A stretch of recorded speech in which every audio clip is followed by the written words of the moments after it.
narrativas e invasões de sistemas e obtenção de dados internos e sensíveis do Tribunal Superior Eleitoral. Isso é muito grave e diz respeito às eleições de 2018, de acordo com material divulgado pela imprensa e mais especificamente pelo site Poder 360. Esse material, que estava sob sigilo, é um inquérito que foi aberto a pedido da então ministra Rosa Weber sobre a invasão de um hacker em todo o sistema eleitoral do Tribunal Superior Eleitoral. Caramba!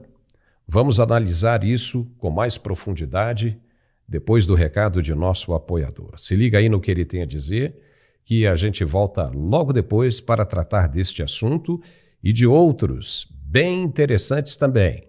É rapidinho. Até já. Oi, Andrei. Tô mandando essa mensagem aí para agradecer aí vocês e toda a equipe de vocês aí pela melhora da minha mãe, viu? Ela tava com muitas dores nas costas, dores nas juntas e ela já tinha até uma cirurgia marcada aí e esperamos em Deus agora, com fé, quando voltar no médico não vai mais precisar fazer a cirurgia, né? Hoje ela já está conseguindo fazer umas caminhadas, coisa que ela não estava conseguindo. Já entrou num grupo da terceira idade lá, já está fazendo umas atividades físicas, que ela sentia muitas dores e agora ela já está voltando e toda animada e nós estamos muito felizes mesmo. Quero agradecer de coração aí vocês e já estou indicando também minhas tias já que tá com o mesmo problema para vocês, viu? Graças a Deus ela tá muito melhor e tenho certeza que vai ajudar também toda a minha família aí. Obrigado. Olá, Paulo! Quero agradecer primeiramente ao espaço para falarmos desse produto sensacional. Gente, você acabou de ouvir um depoimento, um testemunho, um relato de uma pessoa que vivia sofrendo com dores, comprou o Articulark, melhorou e deu seu depoimento, o seu testemunho, a sua história, e é o que vai acontecer com você que está acompanhando agora a programação, você que está sofrendo com aquela dor no joelho, com aquela dor na coluna, você que tem dor no quadril, você que tem o ciático inflamado, você que tem muita coisa para fazer no seu dia a dia e às vezes você não tem tempo de se alimentar direito, de fazer um exercício ou até mesmo de suplementar, você que não consegue fazer nem o do dia a dia, sabe o básico, você não está conseguindo mais fazer. Andrei, não consigo trabalhar, não consigo fazer as coisas do dia a dia, eu chego em casa, eu não quero saber da esposa, eu não quero saber do marido, eu não quero saber dos filhos, só quero saber duas coisas. É cama e travesseiro, é deitar e dormir. Eu não tô produzindo mais como eu produzia antes. Gente, você precisa conhecer o Articulark. Que produto sensacional. É o único produto no Brasil que consegue dar resultados a partir da primeira semana de uso. E não é exagero, gente, é comprovado, é testado, aprovado e a nossa eficácia é a maior eficácia do Brasil contra dores. Por quê? Em um só produto, dentro de um só produto, você tem todas as propriedades indicadas pelos melhores ortopedistas. Ele tem condroitina, altas doses de condroitina, magnésio, vitamina D, cartilagem C2 e o melhor, gente, ácido hialurônico ortopédico. Gente, é um produto com uma fórmula premium, é um produto com nutrientes importados e eu falo pra você, não é à toa que nós somos o melhor tratamento ortopédico do Brasil. O Articulark, devido a ele ter essa composição e o ácido hialurônico, ele faz a reconstrução da cartilagem perdida, ele reconstrói o tecido cartilaginoso, ele não deixa bater o osso com o osso. Então você que tem o joelho batendo osso com osso, você que já operou e depois da cirurgia ficou pior ainda, o joelho está estralando, a coluna estrala, não consegue se mover, você tomando 2 cápsulas ao dia, uma cápsula de manhã e uma cápsula de noite, eu garanto para você que na primeira semana de uso você vai ver uma grande diferença. Você vai subir, vai descer a escada, vai abaixar, vai levantar, vai dirigir, vai trabalhar e não vai sentir dor nenhuma. Todo dia, uma cápsula de manhã no início do dia, uma cápsula de noite antes de dormir. É importante a cápsula noturna, porque é ela quem vai tirar todo o seu cansaço. Enquanto você está descansando, ela vai restaurar toda a sua cartilagem, toda a sua musculatura. Então, quando você acordar no dia seguinte, você vai acordar bem mais disposto, bem mais mais disposta, vai conseguir fazer as coisas do dia a dia e não vai ter aquele cansaço, vai ter vigor, vai ter energia e disposição e o melhor, viver sem dores. Chega de ficar comprando remédio na farmácia, chega de ficar gastando dinheiro com coisas que não resolve. O Articular, que é um tratamento certo, é um produto que dá resultado e nós colocamos aqui resultados reais para você ter a certeza de que é um produto de extrema qualidade. Então você que está me ouvindo, que está sofrendo com artrite, artrose, bursite, tendinite, fibromialgia e não aguenta mais gastar dinheiro com medicação, já pega um papel e caneta, já anota esse telefone, já vai ligando agora porque hoje a promoção está incrível. Chegando no final de semana, a promoção fica incrível. Então hoje, os 5.000 primeiros telespectadores que ligarem a partir de agora, eu vou dar um desconto especial. Fica menos, bem menos da metade do preço. É só você ligar 0800 591 4391. 0800 591 4391. Vou repetir o telefone está bem aqui abaixo. Tem a opção também de você acessar via QR Code, aponte a câmera do celular para o QR Code aqui abaixo e você já cai diretamente no atendimento via WhatsApp humano, que vai te atender, vai te acompanhar, porque não é só vender não, tem que acompanhar, tem que ver o resultado, e cada caso é um caso, uma pessoa uma dor mais intensa, outra pessoa é artrite, outra pessoa é artrose, então para cada caso é um caso, é por isso que eu falo, ligue, fala com o especialista em saúde, você vai ser muito bem recebido e eu tenho certeza que o seu resultado vai ser ótimo e você vai contar o seu depoimento aqui com a gente. Agora ligue e peça o seu 0800 591 4391.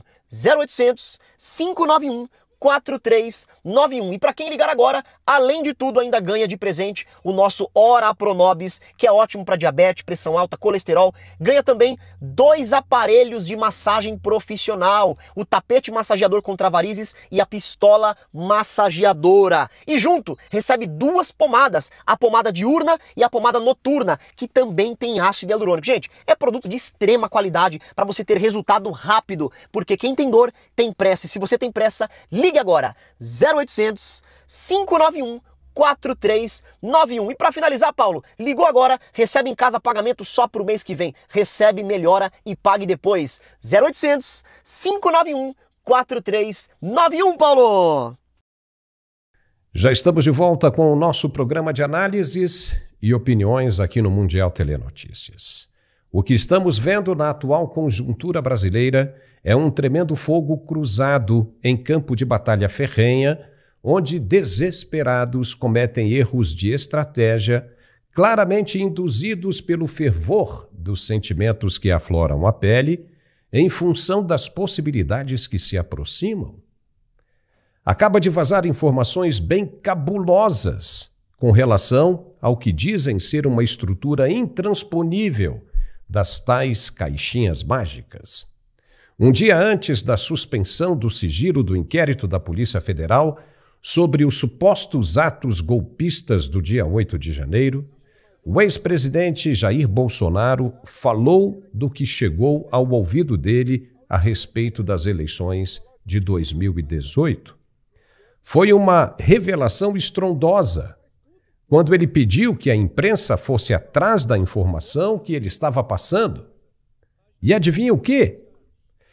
Tem inteiro fundamento. O site Poder 360, e é importante a gente citar a fonte aqui, levantou coisas assustadoras. De acordo com o que foi publicado, o sistema eleitoral do tribunal foi facilmente invadido e dados subtraídos.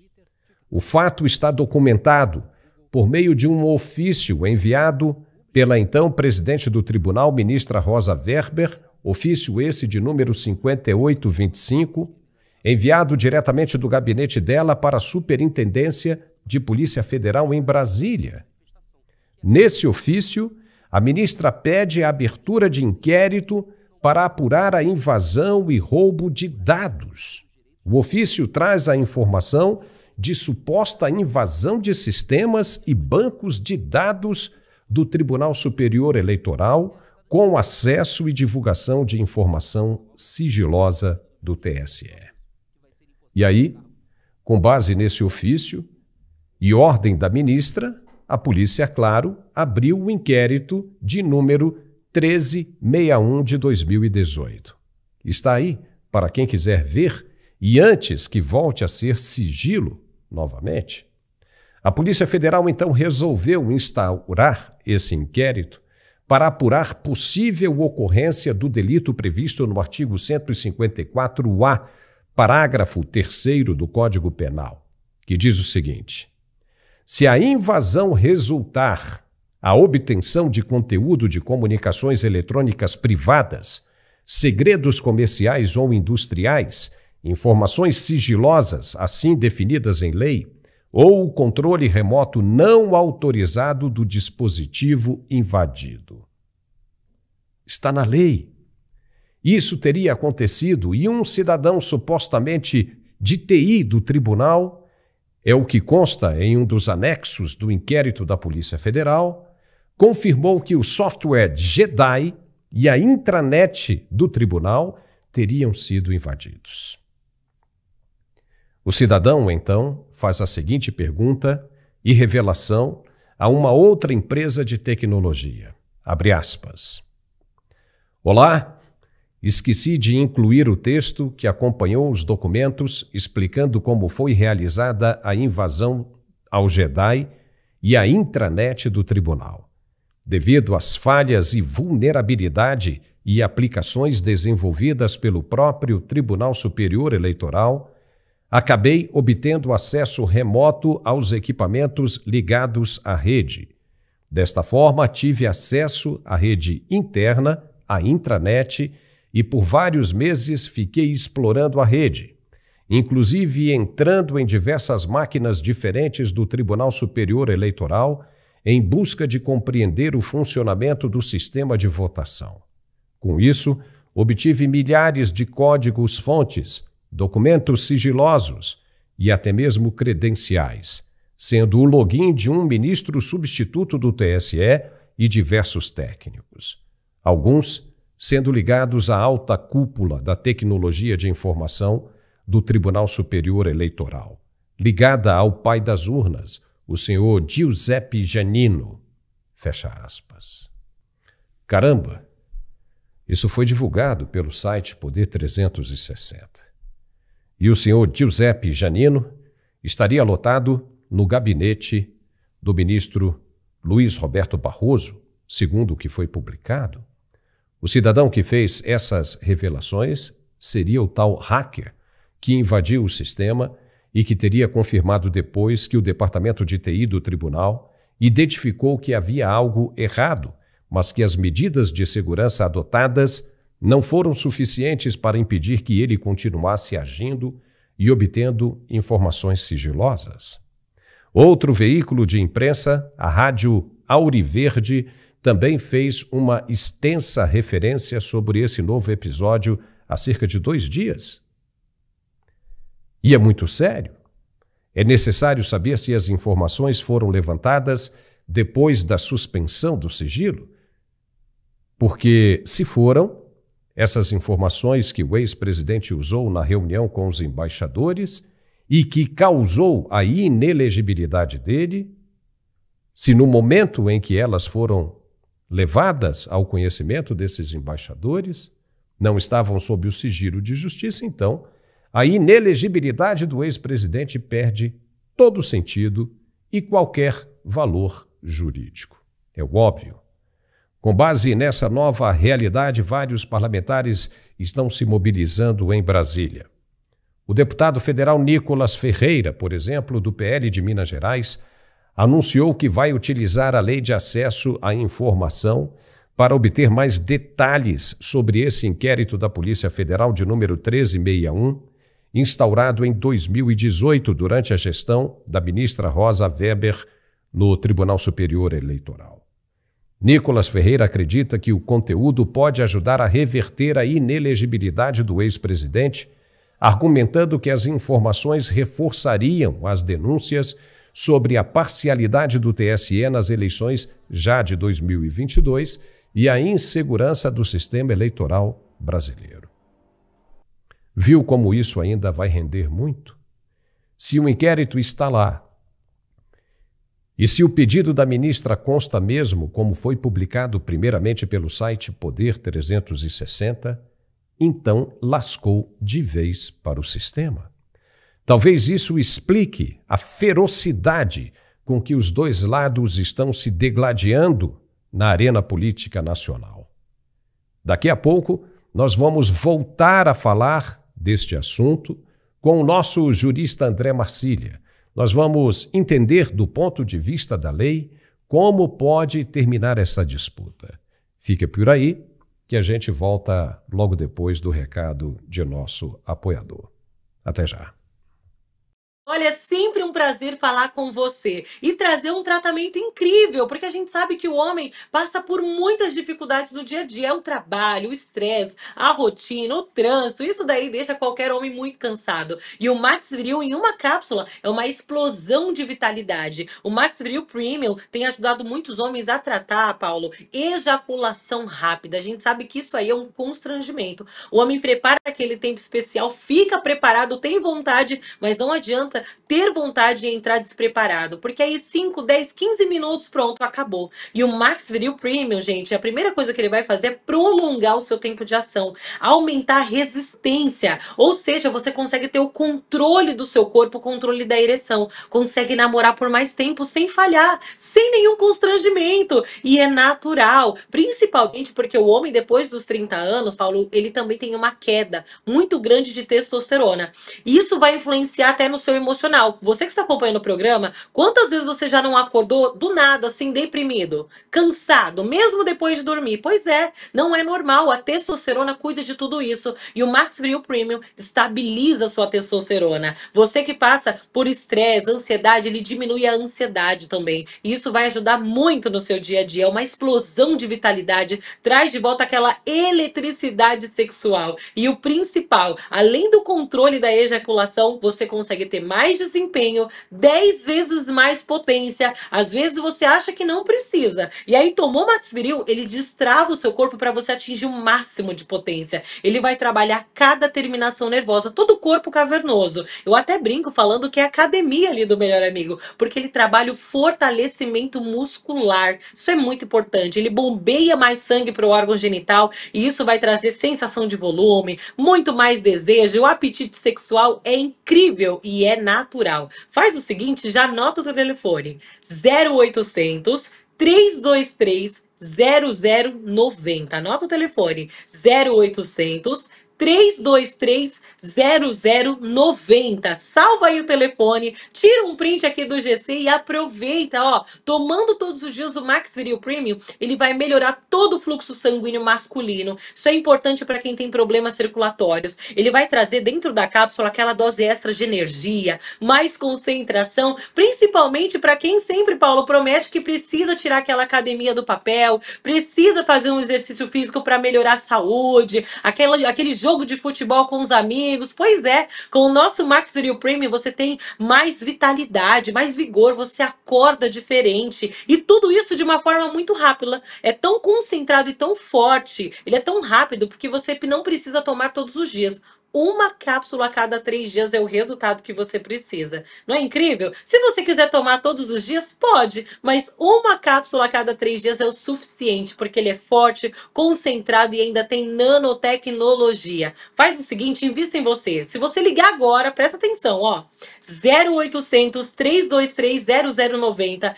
Tem desconto, frete grátis e eu vou liberar, atenção, 70% de desconto. Você vai pagar só 30%. 70% de desconto é para você que está acompanhando o programa. Além disso, você vai levar o AirDots, que é o fone sem fio Bluetooth, e vai levar também um smartwatch top de linha, aquele relógio inteligente que você recebe notificação do WhatsApp, você consegue ver ali os batimentos cardíacos, é presente para você. Então não deixa para depois. Max Viril Premium é o aliado do homem para aumentar a potência e o desempenho, e ainda hoje com 2 presentes, hein? 0800 323 0090. Ó, um homem inteligente é um homem que se cuida, hein? Tem que entrar em campo preparado para jogar aquele jogaço. 0800 323 0090, Paulo. E já estamos de volta com o nosso programa de análises e opiniões aqui no Mundial Telenotícias. Muita água está correndo por debaixo dessa ponte. Agora há pouco a gente estava falando dessa nova realidade que foi o vazamento de informações sobre um ofício da então presidente do TSE em 2018, ministra Rosa Weber, e o inquérito aberto pela Polícia Federal em Brasília para apurar uma ação de hacker que teria invadido o sistema eleitoral brasileiro e obtido os códigos-fontes da época. Uou! O que deve ser observado nesta denúncia é se existe mesmo o tal ofício e o inquérito aberto. Se constar mesmo, como foi publicado pelo site 360, aí acabou de vez com essa história de que o sistema eleitoral brasileiro é seguro, porque as mesmas urnas, o mesmo sistema, foi usado no pleito de 2022. E agora, para a gente entender um pouco mais do ponto de vista da lei, nós vamos conversar com o jurista André Marcília. Seja muito bem-vindo, Marcília, ao nosso programa mais uma vez. Ao que parece, tudo isso é mesmo verdade. Alguém vai ter que explicar esse ofício e o tal inquérito 1361. Quais são as implicações jurídicas dessa situação, Marcília? Seja muito bem-vindo.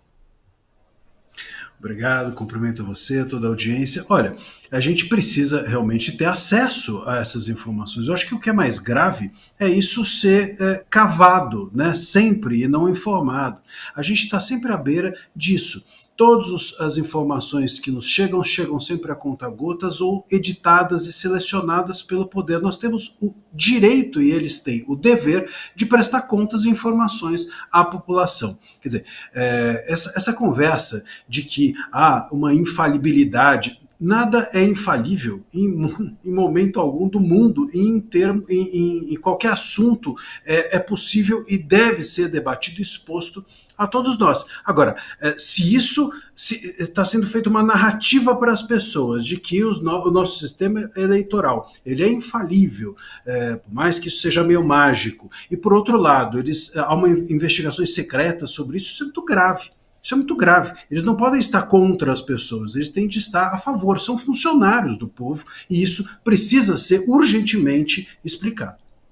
Olha, se ficar claro mesmo essa situação, significa que o sistema eleitoral não pode mais permanecer como está. É razoável que o TSE procure um aprimoramento dessas caixinhas mágicas, não é? E agora eu te pergunto, qualquer cidadão pode entrar com um mandado de segurança, por exemplo, para forçar a Justiça Eleitoral a buscar uma forma de maior segurança? O que pode ser feito, Marcília, caso o tribunal se recuse? Olha, o que as pessoas podem fazer, e aliás a própria imprensa já fez, é pedir que essas informações que estão sendo tratadas sob sigilo sejam expostas a nós. Até algum tempo atrás, salvo engano, a Folha de São Paulo pediu acesso a código-fonte, ou enfim, teve acesso a qual é o mecanismo de sorteio dos processos no STF, e isso lhe foi negado. Isso é um direito nosso. Muitas outras medidas de pedidos de informações para as cortes de qual é o funcionamento, como funcionam as urnas, ou como funcionam os sistemas eletrônicos que orbitam em torno do tribunal, são pedidas e são sempre negadas. A imprensa tem feito esse papel e eles negam a imprensa. Imagina o cidadão comum que faça um pedido individual. Então, em tese, é possível pedir, mas claro que isso não vai adiante. Eles precisam entender que a população não é obrigada a acreditar com uma questão de fé em como funcionam as coisas do país. Uma democracia não se constrói assim. E talvez seja a solução mais fácil que eles próprios revelem isso. Se não,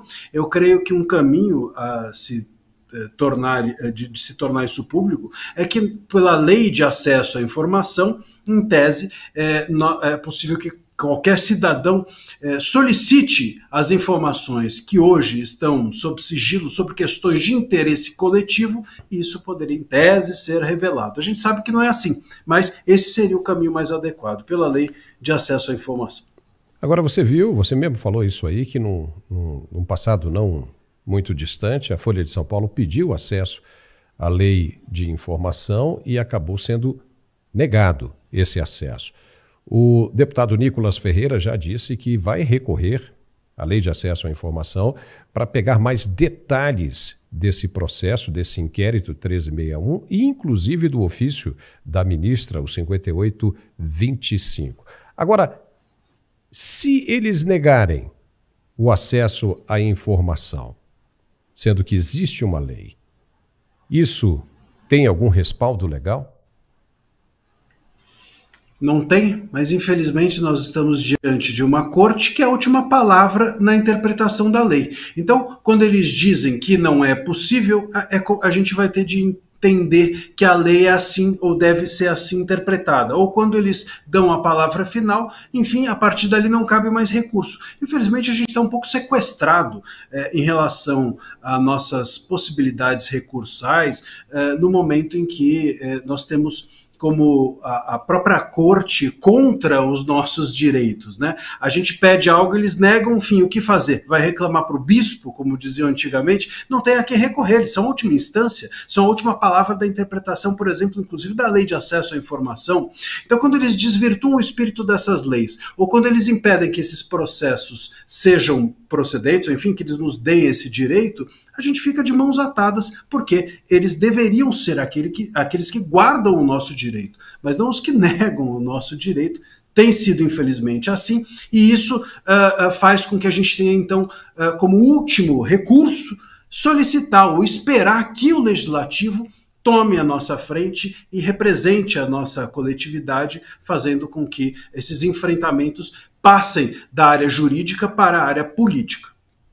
Possivelmente só depois de fevereiro de 2025, né? Ou, quem sabe, em 2026, com a renovação, né, da legislatura. Agora, o ministro Barroso tem dito, né, em várias situações, que muitas informações não podem ser reveladas por colocar em risco o processo democrático brasileiro. Então, usa-se esse argumento para contornar a lei de acesso à informação. Você acredita nisso? Pois é, o problema é que eles não nos darem as informações também coloca em risco o processo, né? Quer dizer, ou o processo já está em risco mesmo eles não nos dando essa informação. Então esse argumento parece cair por terra. Se existe uma investigação a respeito de riscos, de como tudo isso funciona, independente deles nos darem acesso, o argumento do risco cai por terra. Já houve o risco. Agora apenas eles precisam nos contar qual é o risco, ou como eles estão reagindo ou lidando com o risco. Isso é absolutamente imperativo. Eles não são donos do país, eles não são donos do processo. Eles estão lá representando a nossa vontade quando eles agem.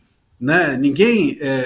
Eles não estão lá em nome de qualquer outra coisa senão da nossa vontade, do interesse coletivo. O interesse coletivo é saber como funciona, é saber qual é o risco, é saber de que maneira eles estão lidando com isso. Inclusive, é bom saber se estão lidando de forma adequada, porque talvez a democracia possa estar em risco pela qualidade da reação deles, ou do cuidado deles, ou da maneira como eles estão lidando com tudo isso. Quer dizer, tudo está sob sigilo e o risco continua havendo. Então a gente tem que desconfiar se as autoridades estão lidando de forma adequada com isso, porque se não estão, elas próprias, inclusive, se responsabilizam, ou devem ser responsabilizadas pelas consequências decorrentes das suas ações ou omissões equivocadas.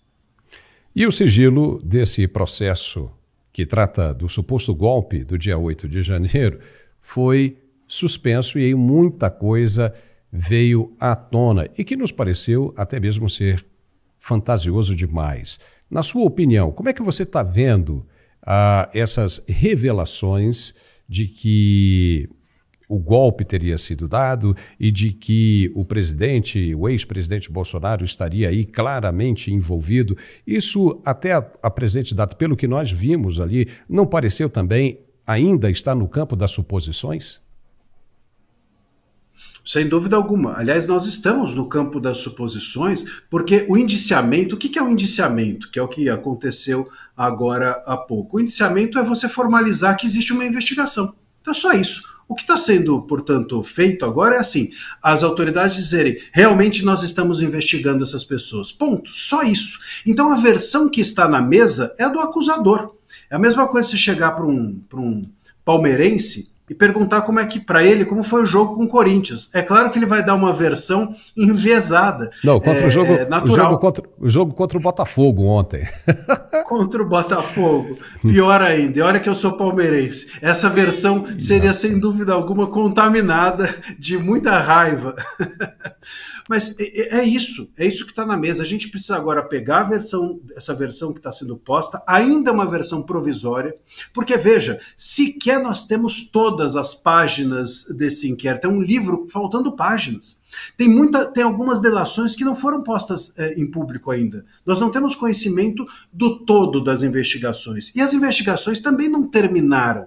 A gente ainda vai passar por uma série de procedimentos. Pode ser que essas pessoas que estão indiciadas sequer sejam processadas adiante. Então tem muita água para rolar debaixo dessa ponte e todas as visões ou conclusões serão precipitadas a respeito disso. Mas, nesse momento, eu não vejo nada que leve a crer que esse planejamento de um suposto golpe tenha se iniciado e, portanto, possa ser criminalizado como tentativa de golpe. Você precisa iniciar a ação golpista. Não basta iniciar qualquer ação. Ah, mas houve um monitoramento. Bom, então o crime aqui é monitoramento e não golpe de Estado. Então, o início de uma tentativa de golpe é que tem que haver para que essas pessoas, ou algumas delas, possam ser punidas. Então, esse é o primeiro ponto. E o segundo ponto é que até agora, pelo menos também, não vi nada que levasse o Bolsonaro a estar diretamente relacionado com isso. Ah, mas ele soube. Bom, eu sei de um monte de coisas e não necessariamente eu estou incriminado por isso. A gente imagina uma figura como a do presidente da República, a quantidade de informações que não circulam por ele. E pode ser que ele não tenha levado aquilo a sério, pode ser que ele não tenha sabido, enfim, aquilo tenha passado de raspão aquela informação por ele. Ele precisa ter tido uma ação direta e efetiva para ser incriminado, se é que ele poderia, ou qualquer uma dessas pessoas possa ser incriminada por tentativa. Como eu disse, precisa de uma ação. Se ficar no plano da cogitação, não é crime, e se ficar no plano de uma ação de monitoramento, é crime de stalking, é crime de desvio de finalidade desses servidores públicos, e não de tentativa de golpe. Entre você monitorar a autoridade e você tentar dar um golpe de Estado, vai um caminhão de possibilidades que não podem ser supostas, elas têm de ser comprovadas. Então, é exatamente aquilo que a gente tem conversado aqui todo esse tempo. Não há um crime de planejamento, né? Porque mesmo que tenha sido na ordem do planejamento, está no campo do fictício, né? Daquela coisa que não é material, ele passa a ser criminal a partir do primeiro passo. E o primeiro passo não é o planejamento, o primeiro passo é a execução, que passa a ser uma tentativa. Ou seja, você dá o primeiro passo efetivamente, você está entrando numa tentativa. O planejamento não é, porque senão você vai, como você está dizendo, você vai condenar o cara a 17, 30 anos de cadeia por planejamento.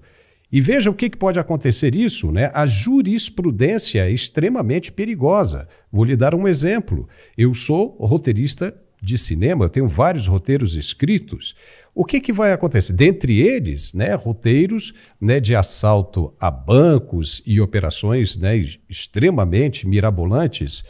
E aí, se alguém não gosta de mim, diz o seguinte: vamos abrir uma investigação porque ele está num planejamento de assalto a banco. E vem com esse papo de roteiro de cinema, está disfarçado em roteiro de cinema. Então aí você passa a criar um crime, a julgar uma pessoa, a condenar uma pessoa por um crime que não existe no Código Penal, que é o planejamento. Você concorda comigo? Exatamente. E aí, só que aí a jurisprudência já vai mudar tudo isso, e o Congresso Nacional não voltou a absolutamente nada a respeito disso. E só quem pode dizer se isso é crime, se é lei ou não, é o Congresso Nacional e não o Supremo Tribunal Federal. O Supremo Tribunal Federal está aí para julgar as leis que foram constituídas pelo Legislativo. Então, é uma questão extremamente delicada e estão tratando de narrativas, eu não sei se você concorda com o que eu estou dizendo, Marcílio, mas estão tratando de narrativas para passar aquela impressão subliminar de que o crime aconteceu, mas o crime não aconteceu. Nós, por acaso, vimos o presidente Lula subindo a rampa do Palácio do Planalto? Ele subiu. Lembra ele com Raoni e mais um monte de gente ali e tudo mais? Então ele subiu. Então todo mundo não houve subiu golpe. ali, né? Todo mundo subiu. Não houve golpe nenhum ali, me corrija se eu estiver errado. Depois ele não estava no exercício, já não tinha nomeado seus ministros todos, já não tinha começado o governo e de repente aconteceu aquele episódio de populares em tarde de domingo na Praça dos Três Poderes, no Congresso Nacional, como a gente já viu coisa ainda pior acontecendo. E aqui nós não estamos defendendo nenhum lado nem o outro, apenas estamos fazendo uma análise com lupa de aumento. É uma análise fria dos fatos. Ninguém pode ser condenado por planejar. Planejar, qualquer um planeja. Agora, se der o primeiro passo na tentativa, aí o verbo é tentar. Planejar não é tentar.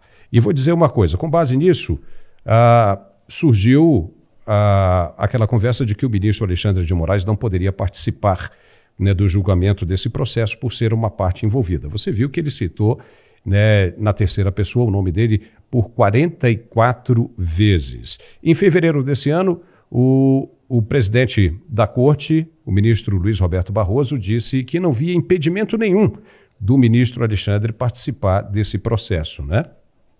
Só que a defesa do presidente Jair Bolsonaro entrou com um recurso e do dia 6 a 13 de dezembro será analisado pelo Supremo Tribunal Federal pedindo o afastamento do ministro. Ou seja, por que isso veio agora à tona? Porque o ministro já foi afastado, né, desse processo, principalmente daquele que pedia, né, os embargos declaratórios, no caso do Clezão, e o ministro foi impedido de participar daquele processo. E agora não querem afastá-lo desse processo onde ele está mais envolvido ainda nesse caso. Como é que você vê isso? Qual é a sua opinião a respeito disso, Marcílio? Jurídica. Acho muito difícil. Acho muito difícil que o ministro Moraes seja afastado, né? Porque motivos existem aos borbotões, né? Para que ele seja afastado. Acho que todos os indiciados têm, cada um deles, o seu motivo. Até porque, de alguma forma, a relação que vai ser feita, eu tenho até discutido isso. Por que esse caso está no STF e não na primeira instância, por exemplo, né? Bom, uma das razões possíveis é porque o Ramagem é um dos indiciados, que ele é o único que teria de foro privilegiado, né? Mas esse é um motivo quase acessório. Provavelmente eles vão alegar que esse suposto golpe ele está relacionado a algum dos inquéritos que estão já hoje lá no STF. E por isso justifica não apenas o STF ter competência, como justifica também o ministro Moraes ser o relator. E esse é um problema, porque, veja, hoje o ministro Moraes é relator de tudo. Então, se a gente for pensar, ninguém ali, todo mundo tem uma razão para que ele não julgue o seu caso, para que não seja julgado por ele. E eles não têm dado a mínima para isso. Juridicamente, é incorreto. Juridicamente, o ministro Moraes, inclusive, não poderia tratar com nenhum desses indiciados, não poderia julgar esse caso de nenhum desses indiciados, porque ele é uma vítima, uma suposta vítima. Ele próprio se coloca assim no relatório. E ele está, não apenas, ele não deveria apenas ser impedido de julgar, mas ele também está investigando. O STF está investigando o caso, a Polícia Federal está em contato com o STF, e isso significa que ele é o investigador, ele é a vítima e ele também vai ser o juiz, né? Nessa fase que a gente está agora é uma fase investigativa e o ministro Moraes já está cuidando do caso. Então ele é o investigador, é a vítima e também vai ser o juiz. Todos os indiciados, portanto, têm uma razão para que isso seja tratado de forma irregular, por óbvio. Não dá para você ser vítima, investigador e juiz da mesma coisa. Então não é apenas o Bolsonaro. O Bolsonaro tem mais uma razão. O ponto é que todos têm várias razões e nenhuma delas está sendo suficiente. Nenhuma delas está sendo levada adiante pelo ministro Moraes ou pelos seus colegas. Os próprios outros ministros já disseram que é muito importante por essa ou aquela razão, que não é jurídica, é muitas vezes política. O ministro Moraes está à frente do caso. Então não acredito que ele vá ser afastado, mas juridicamente eu acho que é completamente absurdo. Porque o julgamento passa a não ser justo, né? Eu vou te dar um exemplo. Imagine um juiz que entra, né, na sala, né, de julgamento, ali no tribunal, e vê que o réu é o filho dele, entendeu? Que está sendo acusado e ele não tinha identificado.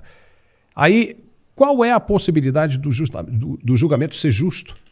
Né, de ele chegar e ter que condenar o próprio filho a 28 anos de cadeia. Você acha isso possível? Por exemplo, num caso como esse, qual a possibilidade do ministro Alexandre de Moraes julgar? Vamos pensar aqui numa possibilidade. Ele fala, opa, realmente os caras aqui são inocentes, né? Vamos absolvê-los. Qual é a possibilidade disso acontecer? Entendeu? Então, existe a possibilidade do julgamento ser justo com base nisso? Eu te pergunto, não existe. Aliás, o fato dele ter se mencionado 44 vezes mostra como ele está envolvido emocionalmente com essa questão. E é natural que esteja. E por isso, muitas vezes, nós, advogados, inclusive, não gostamos de advogar em causa própria, como a gente fala. Né? Quando você vai... Porque você está... emotivamente envolvido naquilo. Muitas vezes envolvido. Os médicos, imagina você operar um filho, imagina você operar a si próprio. Não tem como. É óbvio que isso é ruim. E então esse é um primeiro ponto. Quando você se envolve emocionalmente, você não consegue ter a racionalidade e o distanciamento dos fatos que é necessário para que você faça um julgamento justo. A justiça, ela vem necessariamente da isenção. Você precisa estar afastado para conseguir enxergar as partes de forma igual. Se você é uma das partes, e pior, se você é a vítima, é óbvio que você não consegue ter o distanciamento necessário para poder julgar aquele caso. Imagina quantas pessoas são vítimas de algo e tem, às vezes, no momento em que o julgamento ocorre, vontade de avançar naquelas pessoas que estão sendo acusadas, tem vontade até de agredir as pessoas que estão sendo acusadas, e depois aquilo passa. Né? Por quê? Porque você está emocionalmente envolvido. Isso não pode acontecer. E mais, o fato do impedimento existir, nesse caso, é também uma razão de não criarmos tribunais de exceção. A competência, você escolher a competência do juiz natural, que a gente fala, que é você não fazer nenhuma escolha de um juiz específico para julgar um caso, é uma forma de você não criar tribunais de exceção. Isso aconteceu nos regimes tirânicos e totalitários que nós tivemos no mundo. Você é um juiz severo, vou botar você para julgar aquela pessoa. Ou você é de uma certa ideologia, vou colocar você para julgar aquela pessoa que é de outra. Isso cria tribunais de exceção e impede que a justiça seja feita. E mais, mesmo para aquelas pessoas que têm uma visão de que isso foi um golpe, de que é tudo muito grave e tem de ser punido, o fato do juiz ser incompetente para o caso gera uma nulidade para todos os atos que acontecerão daqui para frente, que farão com que amanhã esse processo todo possa ser revertido. Então é um tiro no pé mesmo dos acusadores. Isso é uma grande verdade. Agora, para a gente encerrar essa parte, antes de passar para outra, o Felipe Martins foi proibido, pelo ministro, inclusive, de depor, ou de prestar esclarecimentos na Comissão de Relações Internacionais da Câmara dos Deputados. Os deputados querem saber detalhes dessa história dele ter ido para os Estados Unidos, não ter ido para os Estados Unidos, do nome dele ter aparecido na imigração americana e coisa e tal. O ministro impediu. Só que ele não é acusado de nada, ou seja, não há um processo formal aberto contra ele. Isso é possível, Marcília, do ponto de vista jurídico? Não, não é possível. O Felipe Martins está preso sem jaula, né? Um preso sem jaula. É isso que... A jaula é invisível, né? Mas ele está preso. É isso que está acontecendo. Então, o Felipe Martins não pode usar redes sociais, o Felipe Martins não pode se manifestar. Ele foi impedido há algum tempo atrás, não sei se todo mundo vai se recordar, mas a Folha de São Paulo, inclusive, veja, o jornal tido como plural e tal. Ele foi, não é um jornal que, vamos dizer assim, dialoga com o Felipe Martins. Quis entrevistá-lo e o ministro Moraes o impediu de entrevistá-lo. Quer dizer, da Folha entrevistar. Então ele não pode dar entrevista, ele não pode se manifestar nas redes sociais, ele não pode participar de audiências públicas, então o que ele pode? É melhor voltar para as grades, porque é a mesma coisa. E isso é totalmente irregular. Não há uma acusação formal, não há nada que prejudique qualquer investigação em ele participar manifestações ou desses atos públicos. E pior, acho inclusive uma ofensa ao Congresso, porque a participação seria um ato do Legislativo, não é? Então, é uma ofensa à própria autonomia do Congresso. Quer dizer, imagina a situação, se seria a mesma coisa, né, se o Congresso impedisse alguém de participar de um ato do Judiciário. É uma ofensa à própria legitimidade do Congresso esse impedimento. O que poderia acontecer demais ali? Né? O Congresso poderia fazer o que com ele? Quer dizer, não faz sentido. É uma ofensa à própria instituição legislativa. Marcelo, eu sei que você está com um tempo apertado, mas fica por aí, só mais um minutinho, porque quando você passa por aqui, a gente tem que aproveitar, né, o seu conhecimento e essa oportunidade. Tá? A gente ainda tem mais um outro assunto super interessante para falar, que é do STF, que vai voltar, que nessa quarta-feira começou, né, a votar a possível regulamentação das mídias sociais, e eu quero entender aí o seu ponto de vista sobre essa questão. Fica por aí que a gente volta logo depois do recado de nosso apoiador. Preste bem atenção no que ele tem a dizer agora, que a gente volta em instantes. Até já. Olá, Paulo. E para você que está assistindo agora, vamos falar de saúde. Está sem energia? Sente cansaço constante? Estresse? A produtividade caiu? Sua imunidade está tão baixa que um simples resfriado já te derruba? Sente formigamento no corpo? Fadiga muscular? Desconforto abdominal? Você notou que seu peso muda sem explicação? Seu cabelo está fraco, sem brilho? Aquela dor de cabeça que não vai embora ou uma enxaqueca crônica? Esses sintomas podem estar ligados à saúde intestinal, à baixa imunidade, à má circulação ou à ausência de vitaminas, proteínas e minerais indispensáveis para o corpo. Se você se identificou, conheça o Biogama Supra, um suplemento de alta performance feito com bio e nanotecnologia. Ele contém MSM, o famoso enxofre orgânico, um mineral poderoso para a sua saúde. Regula o sistema nervoso central, regula a circulação sanguínea, restaura e equilibra a flora intestinal, combatendo inflamações, regula a produção hormonal, aliviando os sintomas da menopausa e TPM, auxilia a produção de enzimas nas glândulas do corpo, aumentando a resistência a doenças, auxilia a produção de colágeno e queratina, fortalece cabelos e unhas, restaura a saúde da pele, combate rugas, acne, micose, eczema e mais. Equilibra o metabolismo, regulando o peso de acordo com a sua estatura. Alivia dores de cabeça e enxaquecas crônicas. Aumenta a imunidade e prepara você para enfrentar os desafios do dia a dia com mais energia e disposição. E hoje temos uma promoção exclusiva para quem acompanha o Mundial Telenotícias. Ligue agora, 0800 777 0007 ou mande uma mensagem para o WhatsApp 11 96766 9963. Aproveite o desconto de 60% no kit Biogama Supra e ainda ganha um lindo smartwatch. Não perca essa chance. Ligue 0800 777 0007 ou acesse pelo QR Code na tela. Nossa equipe está pronta para lhe atender. Biogama Supra.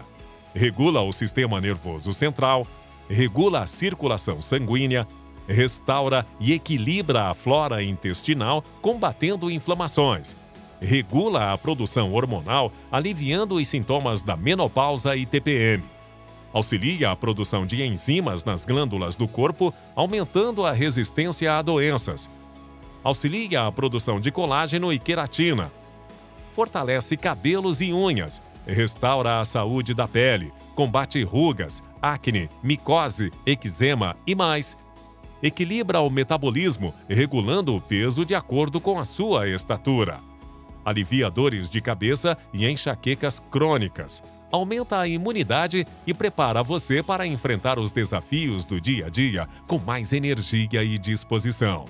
Experimente o Biogama Supra e descubra o poder que a natureza e a ciência têm a oferecer para a sua saúde. Invista no seu bem-estar e sinta a diferença. Não perca a chance de transformar sua vida. E aproveite essa oferta incrível. Biogama Supra, um suplemento de alta performance. Já estamos de volta com mais informações e análises aqui no nosso programa. Enquanto a mídia discute o golpe que nunca existiu, o Supremo Tribunal Federal encontrou o ambiente perfeito para discutir outro tema polêmico sem os holofotes da imprensa e da oposição. O tribunal começou a julgar nesta quarta-feira, 27 de novembro, 3 ações que discutem a moderação de conteúdos com desinformação e a responsabilidade das plataformas em relação a conteúdo postado por terceiros. O Marco Civil da Internet é um dos temas mais aguardados do STF e está ganhando maior repercussão nos últimos meses desde que os recursos chegaram ao tribunal em 2017. Os ministros, volta e meia, dizem que a internet não é um terreno sem lei. Só que isso não é uma verdade. Tem lei sim, e muita. Inclusive o Marco Civil foi amplamente discutido no foro adequado, que é o Congresso Nacional. Mas a depender do que sair dessa votação, os internautas e usuários das redes sociais poderão passar a ter muitos problemas de agora em diante. O que representa isso do ponto de vista jurídico, nós vamos saber com o jurista André Marcília. Marcília, você concorda que a internet é um terreno sem lei? Olha, eu concordo que a internet é um terreno sem as leis que o STF gostaria que existissem, né? E é por isso que elas serão reguladas. Agora, as leis que o STF gostaria que existissem não são as leis que talvez nós, que prezamos pela liberdade de expressão, gostaríamos que passassem a existir. Não existe essa história de terra sem lei. Como se a internet... Veja, se a internet é uma terra sem lei, então o Brasil é uma terra sem lei, porque a internet está dentro do Brasil. Essa história de que é um mundo digital à parte não existe, e nós temos uma lei. A lei é o Marco Civil da internet. Aliás, nós temos mais que uma lei. Nós temos diversas leis. Nós temos também o direito de resposta, que atinge as redes sociais, a Lei 13.188 de 2015. Nós temos a LGPD, que é a Lei de Proteção de Dados, que também atinge as redes sociais. E nós temos as outras tantas leis que estão por aí. Eu, por exemplo, como advogado, eu atuo com redes sociais há muito tempo. Como é que eu atuaria, então, se não tivesse lei? A gente inventa as coisas que a gente, no trabalho, os juízes inventam decisões sobre esse tema. Existe toda uma área sobre direito digital nas universidades de direito. Essa área é o quê? É uma invenção? Não existe nada para a gente. A área de direito digital é toda criativa, é uma folha em branco? Claro que não. Então, existem as leis. O que acontece é que o STF, desde 2019, vem tratando de forma autoritária as redes sociais. Enxerga ali que há um risco de extremismo, que eles já disseram, inclusive, que seria um extremismo de direita. E é isso que eles querem regular. Eles querem regular um tipo de liberdade de expressão que tem mais aderência nas redes sociais e que é uma liberdade de expressão política. E é isso que vai ser feito. E aí vai complicar, vai entrar, né, em uma outra seara, que é aquilo que a gente já discutiu aqui, que é o artigo 53 da Constituição Federal, que trata da inviolabilidade de um parlamentar, né? Ou seja, ele passa a ser inviolável no que diz, no que vota, no que pensa, e isso não está claro ali no artigo, se ele tem esse direito apenas da tribuna ou se ele pode fazer isso nas mídias sociais. Ou seja, do ponto de vista, se não está escrito, né, na lei, então não há o que fazer. Ou seja, você tem que se ater àquilo que está escrito. E se o cara é entendeu? Um parlamentar, ele é um parlamentar em qualquer lugar, como um policial. Um policial, ele não é apenas um policial no momento, nas 8 horas que ele está trabalhando ou nas 6 horas que ele está trabalhando. No momento que ele está de folga, ele também é um policial. Então, logo um senador ou um deputado, ele é um parlamentar, inclusive na hora que ele deixa o Congresso Nacional. E se ele tem uma rede social, mesmo que seja feita dentro do Congresso Nacional, do gabinete dele, ele está no direito e protegido pelo artigo 53. E que, ao que parece, o que o STF está querendo fazer é justamente controlar isso que poderia ser chamado, como está sendo chamado pela esquerda, né, de extremismo de direita que você mencionou. Isso não acaba, né, infringindo a Constituição também, além do direito de liberdade de expressão, Marcília? Sem dúvida alguma. Você mencionou o artigo 53, que de fato é interessante, que ali trata da imunidade parlamentar. Se você for pensar, como é que você pode... Agora, o indiciamento do Marcel Van Hatten, por uma fala da tribuna, né, o STF vinha relativizando isso. Se falar das redes sociais, se a fala for nas redes sociais, não tem imunidade parlamentar. Já está errado. Mas ainda assim, esse caso do Van Hatten passa por cima disso também, porque a fala dele foi da tribuna. Então o próprio STF não sabe, não respeita nem a própria jurisprudência. Ele não respeita nem a jurisprudência errada que ele faz. Ou seja, ele relativiza o artigo 53 e depois não respeita a relativização que ele faz e relativiza a relativização. Como é que é possível a gente lidar com isso? Então a gente fica completamente na mão da subjetividade deles, e essa subjetividade faz com que o parlamento fique refém, não sabe até onde pode falar, acaba não querendo ou não desejando falar nada. Esse receio gera uma autocensura que faz com que a liberdade de expressão do parlamentar fique sequestrada. Agora, essa regulação das redes sociais vai se iniciar pela discussão do artigo 19 do Marco Civil. Olha só que interessante, esse artigo 19 do Marco Civil da Internet fala o seguinte, que é necessário uma decisão judicial prévia para excluir conteúdo das redes sociais. Ou seja, muito razoável. Você precisa de uma decisão judicial para limitar a liberdade de expressão nas redes. Eles vão julgar a constitucionalidade disso. Ou seja, provavelmente eles vão dizer que é inconstitucional você precisar de uma decisão judicial para excluir conteúdo.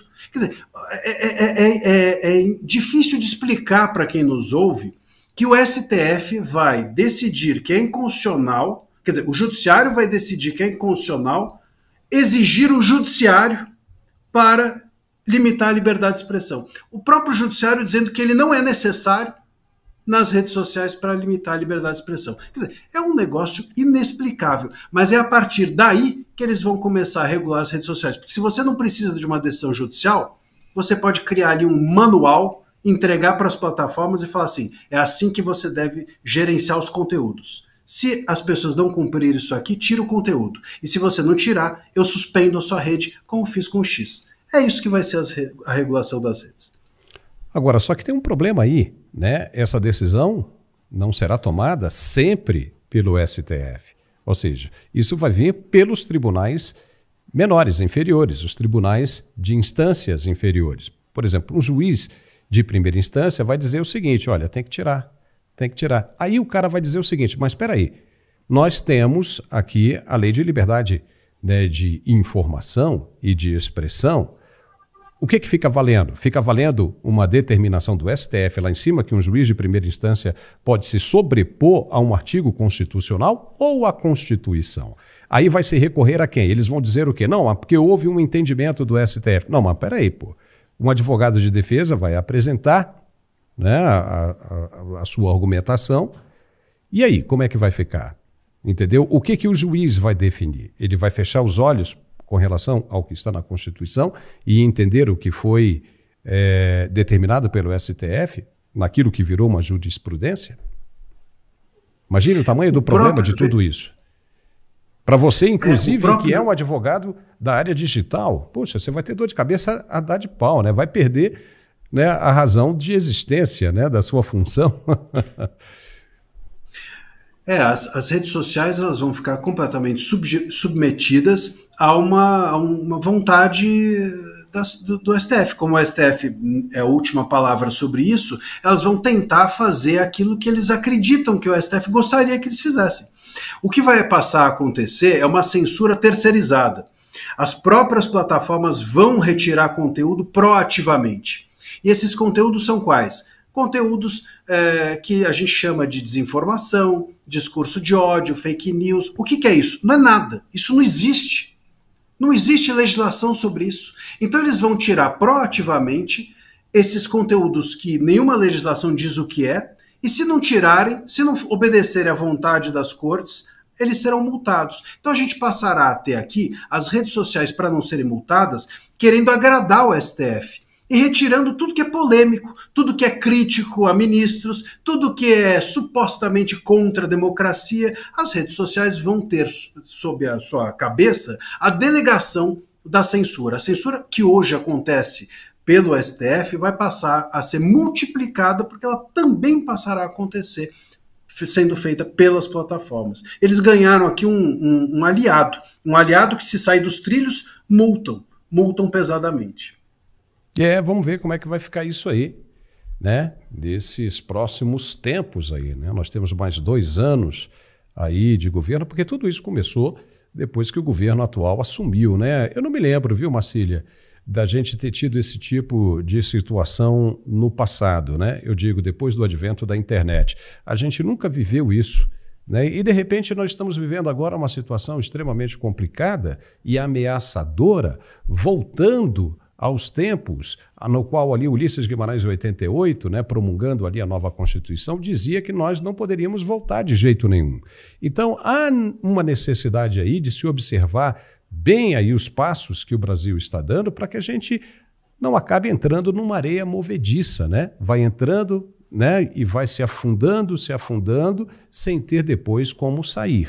Vamos observar, né, o que a gente pode esperar nesses próximos 2 anos para ver se, né, a gente volta aí à normalidade.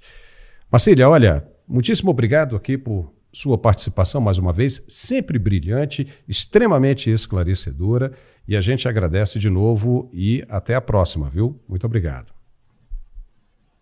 Obrigado, sempre um prazer estar aqui com vocês. Um abraço a todos. Valeu, tchau. E nós ficamos por aqui com esse nosso programa de hoje. Se você gostou, não deixe de nos dar um like e se inscrever no canal, porque isso nos ajuda muito. É muito importante para a gente. Um forte abraço e nos vemos de novo amanhã. Até lá.